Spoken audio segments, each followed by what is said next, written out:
ಎಲ್ರಿಗೂ ನಮಸ್ಕಾರ ಫ್ರೆಂಡ್ಸ್. ಇವತ್ತಿನ ಈ ವಿಡಿಯೋ ಮಾಡೋ ಉದ್ದೇಶ ಏನಪ್ಪಾ ಅಂದ್ರೆ, ನೀವೆಲ್ಲಾ ನೋಡಾತಿರ್ಬೋದು ಟಿವಿ ಮಾಧ್ಯಮದಲ್ಲಿ ದಿನ ನೋಡಿ ನೋಡಿ ನಮಗಂತೂ ತಲೆ ಕೆಟ್ಟು ಹೋಗಿದ್ವಿ. ಇನ್ನು ನೋಡ್ತಾ ಇದ್ರೆ ದರ್ಶನ್ ಅವ್ರ ಏನಪ್ಪಾ ಕೊಲೆ ಮಾಡಾರ ಎಲ್ಲಾ ನ್ಯೂಸ್ ಚಾನೆಲ್ಗಳಲ್ಲಿ ಹೇಳ್ತಾ ಇದ್ರೆ. ಆದ್ರೆ ರೇಣುಕಾ ಸ್ವಾಮಿ ಅವ್ರ ಬಗ್ಗೆ ಏನು ಯಾರು ಕೂಡ ಏನು ಯಾಕೆ ಮಾತಾಡ್ತಾ ಇಲ್ಲ?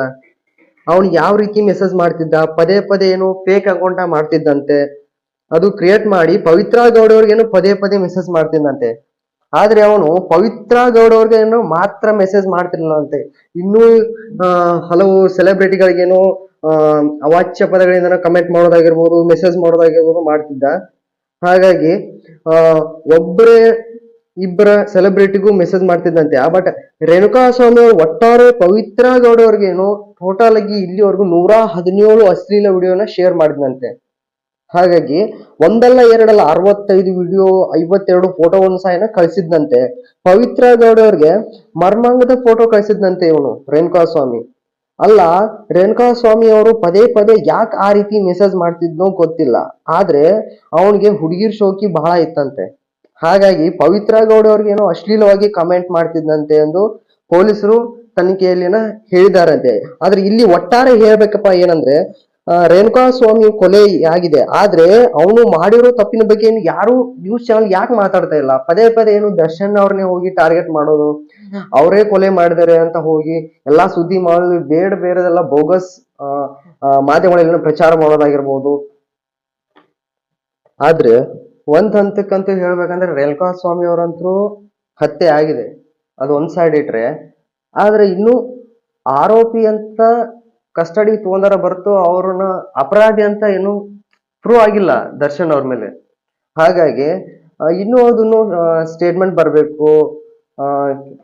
ನ್ಯಾಯಾಧೀಶರು ಏನೋ ಅದ್ರ ಬಗ್ಗೆ ಇನ್ನೂ ತನಿಖೆ ನಡೀತಾ ಇದೆ. ಹೌದಪ್ಪ, ಇವ್ರು ಕೊಲೆ ಮಾಡಿದ್ರಂತ ತೀರ್ಪು ಬಂದ್ರೆ ತಾನೇ ಅವರು ಅಪರಾಧಿ ಅಂತ ಕನ್ಸಿಡರ್ ಮಾಡಕ್ ಹೋಗುದು. ಆದ್ರೆ ಇವರು ಪದೇ ಪದೇ ಅವ್ರನ್ನ ಟಾರ್ಗೆಟ್ ಮಾಡ್ಕೊಂಡು ಬೋಗಸ್ ವಿಚಾರಗಳನ್ನ ಹೇಳ್ಕೊಂಡು ಪದೇ ಪದೇ ಒಬ್ಬರನ್ನೇ ಟಾರ್ಗೆಟ್ ಮಾಡಿ ಮಾತಾಡೋದು ತಪ್ಪಾಗುತ್ತೆ.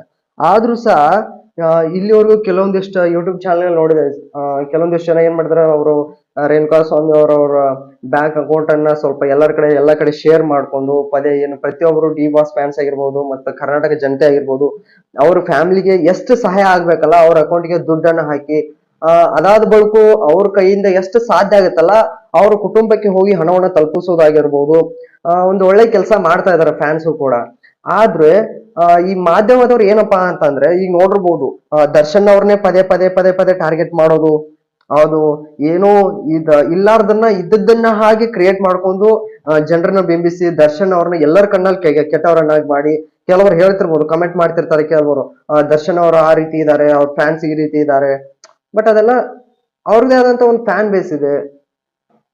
ನೀವೆಲ್ಲ ನೋಡಿರ್ಬೋದು ಎಷ್ಟೋ ಸಲ ಅವರು ಡಿ ಬಾಸ್ ಅವರ ಬರ್ತ್ಡೇ ಸಮಯದಲ್ಲಿ ನೋಡಿರ್ಬೋದು ಎಷ್ಟೆಷ್ಟೋ ಅನಾಥಾಶ್ರಮಗಳಿಗೆ ಆಹಾರ ಧಾನ್ಯಗಳನ್ನ ಸಂಗ್ರಹಿಸಿ ಕೊಡೋದಾಗಿರ್ಬೋದು, ಎಷ್ಟೆಷ್ಟೋ ಸಾಮಾಜಿಕ ಏನು ಒಳ್ಳೊಳ್ಳೆ ಕೆಲಸಗಳನ್ನ ಮಾಡಿದ್ದಾರೆ. ಬಟ್ ಆದ್ರೆ ಅವರು ಈ ಕೇಸಲ್ಲಿ ಇನ್ನೂ ತೀರ್ಪು ಬಂದಿಲ್ಲ. ಅವರು ತೀರ್ಪು ಬಂದ ತಕ್ಷಣ ಗೊತ್ತಾಗುತ್ತೆ ಜನ ಯಾರ ಅಪರಾಧಿನೋ ಯಾರ ನಿರಪರಾಧಿನೋ ಅಂತ. ಅದ್ರಲ್ಲಿ ಎಲ್ರಲ್ಲಿ ಕೈ ಮುಗಿ ಕೇಳ್ಕೊತೀನಿ, ಇನ್ನೊಬ್ಬರಿಗೆ ಕಾಮೆಂಟ್ ಹಾಕೋದ್ರಲ್ಲಿ ಮೆಸೇಜ್ ಮಾಡೋದ್ರಲ್ಲಿ ದಯವಿಟ್ಟು ಹೇಳ್ತೀನಿ, ಯಾರು ಆ ರೀತಿ ಕೆಟ್ಟದಾಗಿ ಕಮೆಂಟ್ ಅನ್ನ ಮಾಡಕ್ ಹೋಗ್ಬೇಡಿ. ಯಾಕಂದ್ರೆ ಇಶ್ಯೂ ಆಗಿ ನೀವು ನೋಡಿರ್ಬೋದು. ಹಾಗಾಗಿ ತಮ್ಮಲ್ಲಿ ಕೇಳ್ಕೊತೀನಿ ಏನಪ್ಪಾ ಅಂತಂದ್ರೆ, ಇನ್ ಮುಂದೆ ಯಾವುದೇ ರೀತಿ ಆ ರೀತಿ ಅಸಭ್ಯ ವರ್ತನೆ ಕಾಮೆಂಟ್ಗಳಾಗ್ಲಿ ಆ ರೀತಿ ಯಾರು ಕೂಡ ಮಾಡಕ್ ಹೋಗ್ಬೇಡ ಅಂತ ಕೇಳ್ಕೊತೀನಿ ದಯವಿಟ್ಟು. ಇಷ್ಟೇ ಟಾಪಿಕ್ ಮುಗಿಸ್ತಾ ಇದ್ದೀನಿ. ನಿಮ್ಗೆ ಏನ್ ಅನ್ಸುತ್ತಾ ಫ್ರೆಂಡ್ಸ್? ಕಮೆಂಟ್ ಬಾಕ್ಸ್ ಅಲ್ಲಿ ಕಮೆಂಟ್ ಮಾಡಿ. ನಮಸ್ಕಾರ.